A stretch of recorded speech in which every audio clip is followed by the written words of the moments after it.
The text arrived on a Thursday morning. Short, cold, commanding. Family meeting tomorrow at 3. Be there. No name, no context. Just an order. But I didn't need a signature to know it came from my mother. Her words always carried that edge sharp. Enough to cut, soft enough to deny later. It had been exactly 1 week since I'd refused to sign over Grandpa Walter's estate, his business, his savings. Everything he'd built over 50 years, he'd left it all to me. And the moment I said no, my family's silence turned deadly. Clarice stopped answering my texts. Colby unfollowed me on every platform. Mom didn't call, but I knew this wasn't over. She never let anything go. Ethan looked up from his coffee when he saw my face. Another message. I handed him my phone. He read it, his jaw tightening. You're not going alone. I have to. You don't owe them this. No, I said, staring out the window. But I owe him. The next day, I pulled into the driveway of the house where I grew up. Everything looked normal, untrimmed, porch spotless. But something felt wrong. Too quiet. Too prepared. My mother opened the door before I could knock. Her lipstick was too bright for 3 in the afternoon. "Mullen," she said, stepping aside. With practiced grace, we'd been waiting. Inside, everyone was already positioned like pieces on a chessboard. Clarice sat rigid on the couch, shooting me a look sharp enough to draw blood. Zane hunched at the edge of the room, eyes glued to the floor. Colby hovered near the fireplace, arms crossed like a bouncer. But it was the 2 men in pressed suits that made my stomach drop. "This is Mr. Lark and Mr. Devon," Mom said, gesturing like she was introducing party guests. "They're here to help us clarify the next steps." The man on the left opened a leather folder. "We've prepared a simple agreement." I didn't reach for their pen. I just looked at my mother and asked, "What kind of meeting is this, exactly?" She smiled. The same smile she used to give me right before she'd used my secrets against me. Before anyone wanted the money, they wanted the man who built it, or at least the image of him. To them, Grandpa Walter was a symbol, a promise of reward they'd been expecting their whole lives to me. He was something else entirely. I was 8 the first time he let me sit behind the counter at his flagship store. I watched him count change and shake hands like every customer was family. At 10, I was labeling boxes. At 13, I was reviewing inventory sheets while other kids played soccer. He never said I had to help. He just left the papers near me. Like he already knew I'd be curious enough to care. At home, it was chaos under crystal chandeliers. Patrice rotated credit cards like throw pillows. Colby pretended not to notice as long as there was steak in the fridge and wine on the counter. Rachel, back then still calling herself Clarice, had perfected the art of performing concern when it got her what she wanted. I was the quiet one, the boring one, the one who didn't ask for much. Grandpa used to say, "Money doesn't change people. It shows you who they already were." I didn't understand that until the screaming started. Arguments behind closed doors about misplaced checks and delayed transfers, about ungrateful daughters who never appreciated sacrifice. I never saw a single bill get paid on time. But I saw Mom's new designer bag every other weekend. The year we were supposedly behind on the mortgage, she threw herself a birthday party with a string quartet and catered sushi. Grandpa showed up late, sat in the back, and left early. I noticed. So did she. When college came, he offered to pay my tuition. Somehow, the money vanished into something urgent. Medical bills, she claimed. Renovations, a crisis with Rachel. I took out loans. He slipped me envelopes with small bills and quiet notes. "Don't tell your mother. Use this for books." By the time he got sick, I had a job in finance and a growing understanding that no amount of loyalty would ever make them see me as anything. But an outsider still, I stayed close. I listened when he vented. I helped organize his files. And the week before he passed, when he looked me in the eye and said, "I've made my decision. Don't let them scare you out of it," I finally understood who he'd been preparing me to stand against. The air inside Mr. Holloway's office was thick with tension. I sat across from the man who'd managed Grandpa's legal affairs for over a decade. Flanked by family who suddenly felt like strangers, Clarice dabbed at dry eyes with a tissue she didn't need. Patrice wore sunglasses indoors. Zane sat quietly, on the edge of the leather sofa. Shoulders hunched like he was bracing for impact, Mr. Holloway began with the usual formalities. Donations to Grandpa's church. A small bequest to his housekeeper. An antique rifle to his childhood best friend. Clarice received a watch. Patrice got a few paintings. Then came the part none of us were ready for. To my granddaughter, Malin Carter, he read, "I leave the remainder of my estate, including all business holdings, investment accounts, real property, and personal effects not otherwise designated." Clarice's gasp was instant. Priest stiffened, then leaned forward. "Excuse me." "It's correct," Holloway replied calmly. Mr. Matthews made these changes 8 months before his passing. He was of sound mind, and it was properly witnessed. "You manipulated him?" Clarice snapped at me. "You spent time alone with him just for this." "I didn't ask for this," I said. "But it didn't matter." Patrice stood slowly, sunglasses now in her hand. "We'll challenge it." Zane still hadn't said a word. Outside, as I reached my car, Patrice followed.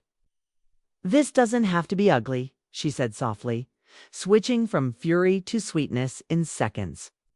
"If you transfer it all to me, I'll make sure everyone gets what they deserve." I stared at her, stunned by how fast she'd flipped the script. "I need time," I said. She smiled, but it didn't reach her eyes.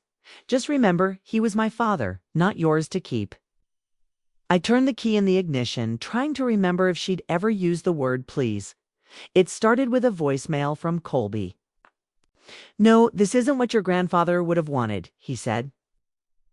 Like he'd ever sat through a full dinner without checking his bank app. Then came a Facebook post from Clarice. Vague enough to avoid legal trouble, pointed enough that everyone in our hometown knew exactly who she meant. Some people care more about power than family. Greed wears a nice blazer these days. I ignored it at first, deleted messages. Turned. Off comments, told myself it would pass. It didn't. It escalated. Patrice's church friends started calling. One left me a voicemail, quoting Proverbs. Another sent a group email about honoring one's parents. With a thinly veiled note about daughters who forget where they come from, a coworker pulled me aside after lunch. "Your mom called the office again?" My boss eventually told reception not to forward any more personal calls. I nodded in thanks, but my hands were still shaking when I went back to my desk. Clarice texted at 2 a.m. "I hope you're proud. Zane won't even look Mom in the eye. 2 minutes later, you broke this family." I didn't respond. Then Zane showed up at my apartment. He looked smaller than I remembered. Not physically. He was taller than me now, but folded into himself like someone bracing for fallout. I opened the door and stepped aside without saying a word. He sat on the couch, elbows on knees. "I don't want the money," he said quietly. "I just wanted to say that." I nodded. "I know." He looked around like the silence made him nervous. "Mom's not okay. Like, she's spiraling. Clarice is fanning it. Calls pouring drinks by 3 p.m. You should know she's planning something. I don't know what, but she won't let this go." I swallowed the weight sitting in my chest. "Thanks for telling me." He stood halfway to the door. I didn't say anything to them about coming here. Smart. He turned back. "You okay?" I didn't answer. Not because I didn't want to, but because I wasn't sure how to explain the kind of tired that follows you into your dreams. After he left, sat in the dark, unread messages still lighting up my phone. I didn't open them.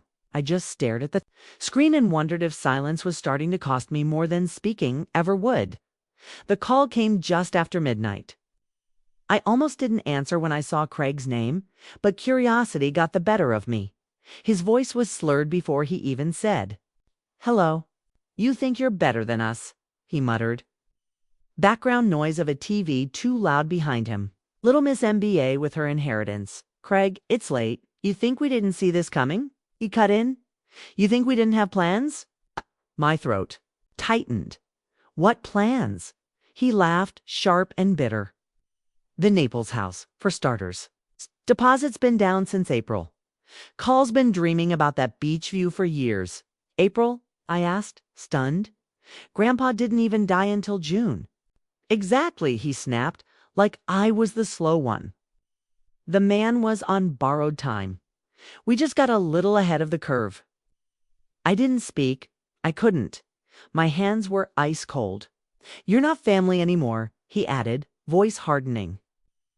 You're a barrier, and barriers get handled. He hung up. I didn't cry at first. I sat on the couch holding the phone like it might start talking again. Then something inside me cracked open, and the sobs came in waves deep, guttural, humiliating. That's how Ethan found me. He used his spare key when I didn't respond to a single text. No questions, no judgment. Just wrapped a blanket around me and sat there, letting me fall apart. Can't keep absorbing this alone, he said when I finally calmed down. You need someone in your corner who knows what they're doing. The next day, he introduced me to Samantha Rita Sharp, composed attorney with a quiet voice and eyes that missed nothing. She asked me to walk through everything. The calls, the threats, the will, the voicemail from Craig. If they're escalating, she said calmly, we need to assume they'll try legal action. That means you need proof anything that shows your grandfather's intentions were sound and deliberate. I nodded, still hollowed out. I don't have anything besides the will. Samantha leaned forward. Then we start there. But if there's even a chance he shared more documents, letters, conversations, we'll need it. Because this isn't just about defending what you inherited. It's about protecting what he trusted you to carry forward. I looked down at my hands, remembering a photo I hadn't thought about in years. Grandpa Walter standing with his arm around another man outside the original store, both laughing like they'd just solved something big. George Harmon met me at a small diner off the interstate, the kind of place Grandpa used to love. He stood when I walked in, still strong despite his age, and wrapped me in a hug that knocked the air from my chest. You look like him, he said quietly, around the eyes. We talked over black coffee, and when I told him what was happening, he didn't look surprised. Walter worried about this for years, he said. He tried everything: loans, second chances, guilt, but they never changed. That's why he left it to you. Not out of favoritism, Milan, out of clarity. He reached into his coat and handed me a sealed envelope.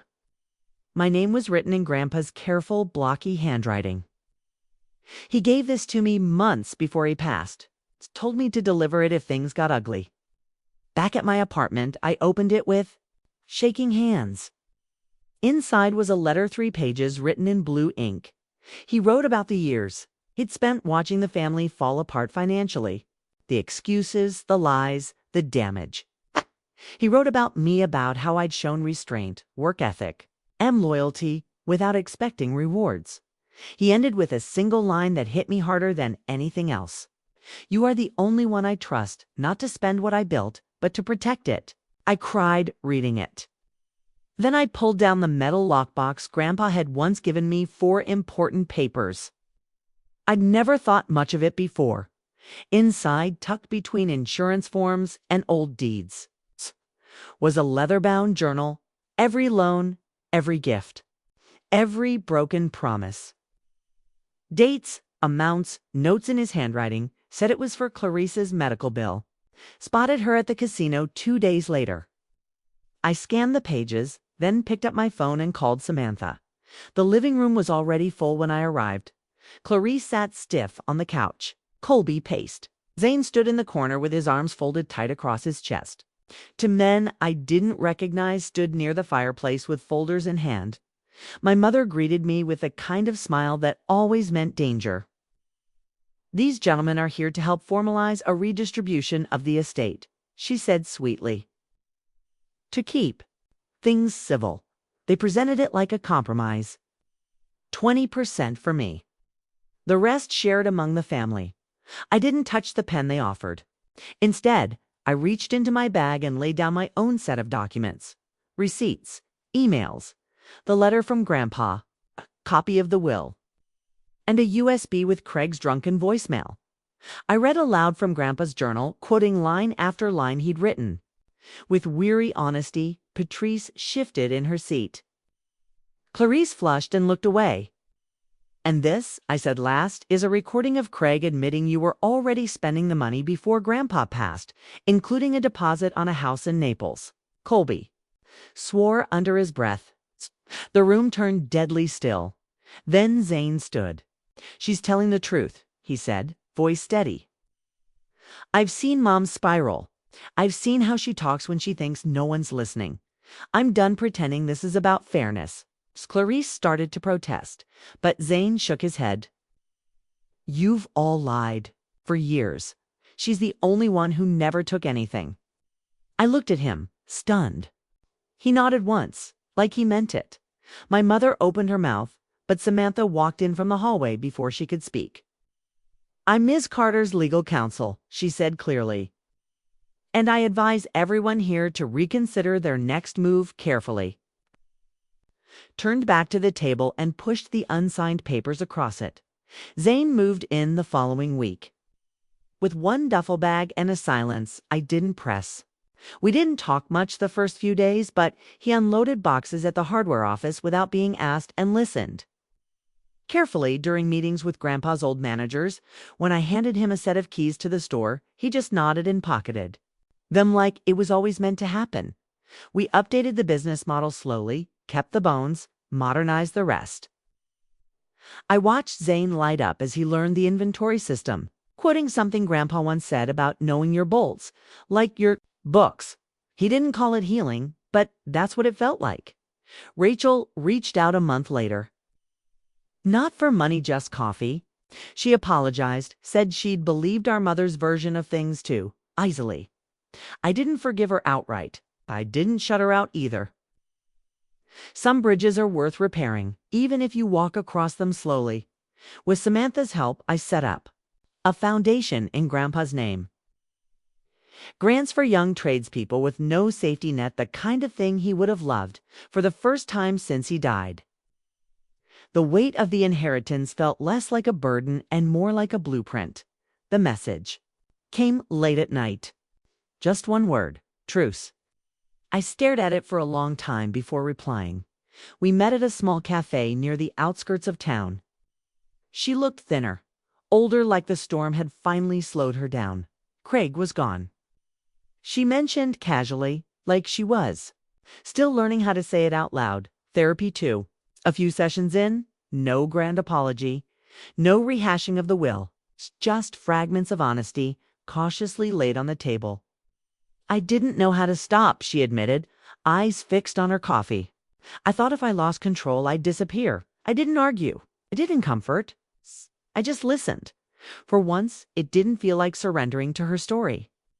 It felt like choosing my own. When we stood to leave, she reached out first. Not for reconciliation, but for acknowledgement. And I let her hand rest briefly in mine. The last page of Grandpa's journal held only one line, scribbled in his unmistakable hand. The true measure of wealth isn't what you have, but what you do with it. I read it twice, then closed the cover gently. Zayn single quotes as finishing his first year of business classes and already talking about opening a second location. Rachel volunteers twice a week at the women's shelter and brings me articles about trauma-informed finance, like we're slowly learning a new language together. I said yes to Ethan last month. The ring is simple, quiet, just like the kind of life we're building. Sometimes I still feel the echo of everything we lost. But I don't carry the will like a shield anymore. Carry it like a map. Because Grandpa didn't just give me his legacy. Kay trusted me to grow it.